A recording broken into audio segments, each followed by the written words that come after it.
Hi, this is Tim of the 1916 Company. Welcome and thanks for logging on. If you love this watch, email us tmosso@the1916company.com for purchase, pricing, and availability questions concerning this watch.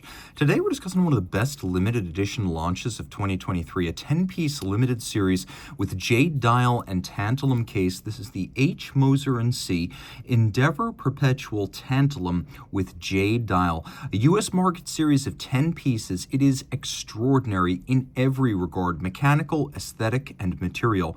42 millimeters in diameter. I measure it 11.3 millimeters thick, and from lug tip to lug tip, 48.6 millimeters, with a 20 millimeter spacing in between the lugs. Now I'm going to throw it on my wrist, which is 16 centimeters in circumference. First, let me show you the bottom. Moser cases are often extravagantly contoured, and right down to the sapphire on the case back, there is a remarkable tonneau-like camber here. So it truly does cup the wrist and sit securely. I'll move back a little bit more so you get a better look at it. It fits me just fine. I would say if your wrist is 16 centimeters circumference or larger, this is going to wear really well. It will slide underneath the cuff. There's no issue in that regard, especially with the concave bezel. And it's very comfortable, seated well, with the lugs not overhanging the edge of my wrist, even from over the top, which exaggerates the width of the watch. It's not beyond the edge of my wrist. We have a lovely suede strap, and the top, suede leather, the bottom, a more conventional calfskin. And you can see no crimping, no gouging, Moser factory strap. It's got a little bit of bolstering adjacent to the case, black, sheer cut edge with lacquering for refinement, a monotone stitch. And then we have one of several stainless steel pieces on this watch, the buckle. So here's what's steel. The buckle is steel, the crown is steel, and the case back is steel. You can see this one's a Lucky 7 with that shamrock green dial. And then the bezel and the case are made of that bewitching blue-gray tantalum. And some people ask me, Tim, how heavy is tantalum? Compare it to a precious metal. It is slightly heavier than 18-karat gold. 24-karat gold would be heavier than tantalum, but watchmaking tantalum is heavier than most watchmaking golds if we consider 18 karat to be the standard. It is not as massive as platinum, but it will feel more massive than gold in the hand. You could see Moser case making second to none. Now, of course, this is not something they make in-house. They make it through a supplier, but they work with the very best, and these were expensive to make. According to CEO Edouard Meillan, Moser was basically committed to throwing away one set of tools per case made, because tantalum, like platinum, wears out tools. We have these incredible hollows where the case has been evacuated and polished. And I remember when I went to F.P. Journe's case factory, I was told that no one was allowed to see how tantalum was polished. Apparently someone had shown a reporter and the boss let him know he was not happy.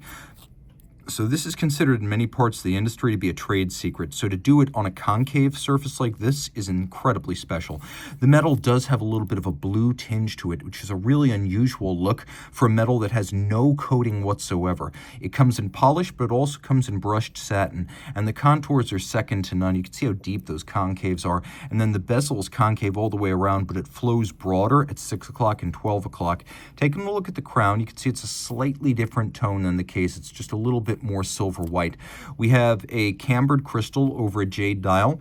Jade comes in a couple of different colors, and within those color ranges, different degrees of intensity and blending. So this is a little bit of a marbled blend of green and white jade. It's a very unusual look, and if you compare it to something like the Wyoming jade used on the Streamliner series, you can see it's a very different and very unique and very distinct jade that you will not find elsewhere from this brand or other brands. One of the most unique jade executions I've encountered. Believe it or not, this is a perpetual calendar. It's got two complications, and you're looking right at them. Power reserve indicator, manual wind power reserve, 2 barrels, nominally 7 days, but that's the chronometric power reserve. In fact, it will run for almost 9 before it actually stops. There is also a perpetual calendar. So the way this works, you see this little stub indicator down there? Well, you can see it defaults to a 28-day base. Andreas Streller designed this system, so when you're quick setting it, it doesn't work quite like it would if it were changing naturally on its own. But you could see how jumping between 2 months causes that hand to jump at center. The idea being 12 hours, 12 months, and so the stub hand points to an hour, and that will determine what the month is, and then you have the little numeral adjacent. Now, pointing straight down to 6, that means June 27th. That's how that works. And you could see that there are actually 2 overlapping discs, so the date can be made huge. But instead of having one enormous date wheel that would have increased the size of the watch to, who knows, 50 millimeters, you have 2 overlapping discs of smaller size that allow you to have that big date. And by the way, note, bidirectionally quick-settable perpetual calendar. No need to go back to the factory in the year 2100, and you cannot break the calendar by changing it at some obtuse time of day like you can with other calendar systems. Streller, who is a master of cloaked complexity and innovative mechanisms, wanted to create a perpetual calendar strip to the bare minimum, the date and the month, and then make it user-friendly and foolproof, and he has done both of those things. Now, of course, you're wondering, what about the leap year?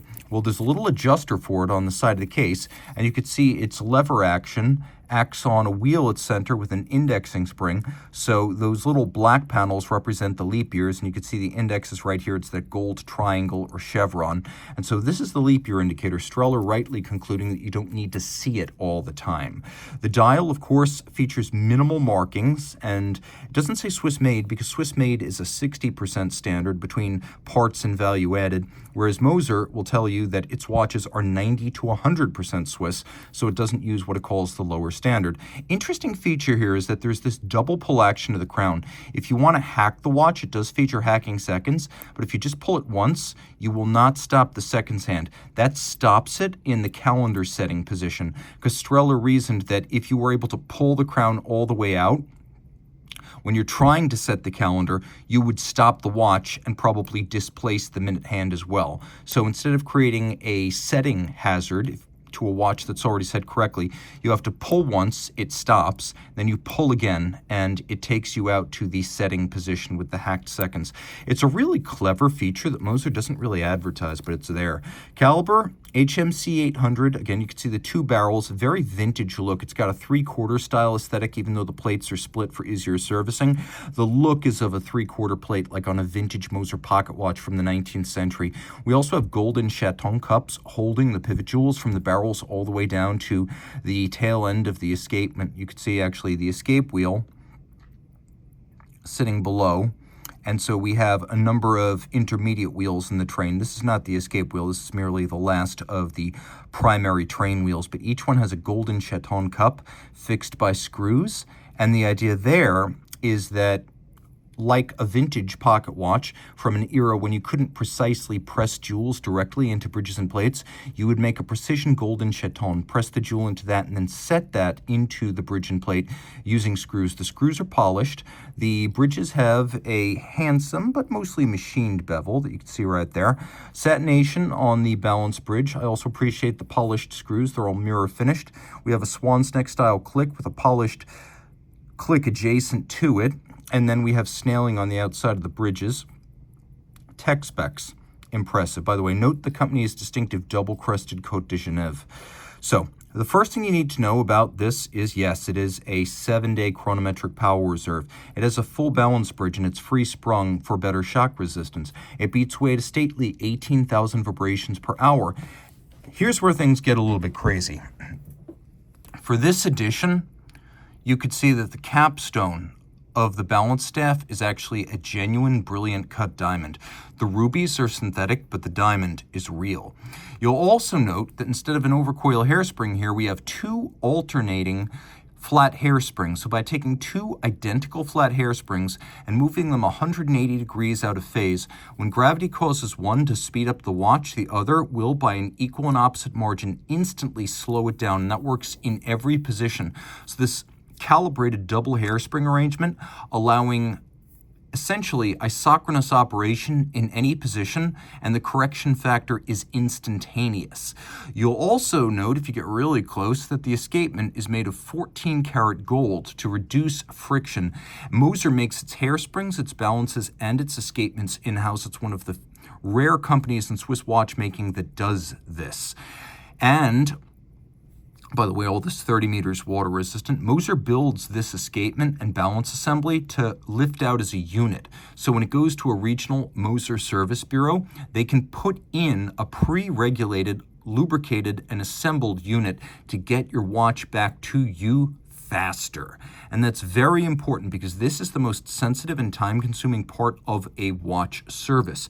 There is an unbelievable amount of original, exclusive, and exotic, ingenious content on this watch, making it one of my favorite watches of all time from a brand that is genuinely fun, engaging, and at a personal level, easy to know because the people who run the brand and collect the watches make themselves super available in person at events and on social media. So when you own a Moser, you are part of a very close-knit fraternity. Out of Schaffhausen, Switzerland, yes, they are German, Swiss, but they are run by French-Swiss people. So there's a diversity of opinion, and it's the other integrated manufacturer out of Schaffhausen after the much larger IWC. So reach out to Team Mosso at the 1916company.com for purchase and pricing details.